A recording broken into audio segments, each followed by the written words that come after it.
Are you ready for some jaw-dropping science? Let's dive into the top 5 experiments you can try at home. First up, the classic. Baking soda and vinegar volcano. Watch in awe as your homemade volcano erupts with fizzing foam. Just mix baking soda and vinegar and get ready for the explosion. Next, the mesmerizing. Rainbow milk experiment. Add a few drops of food coloring to milk, then touch it with a cotton swab dipped in dish soap. The colors will dance and swirl like magic. Third, the mind-boggling. Oobleck experiment. Mix cornstarch and water to create a substance that's both liquid and solid. It's so fun to play with and defies the laws of physics.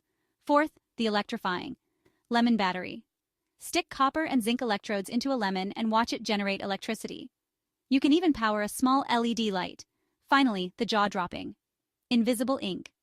Write a secret message with lemon juice, then reveal it by heating the paper. Spy skills, anyone? So grab your lab coat and try these experiments today. Science has never been this fun.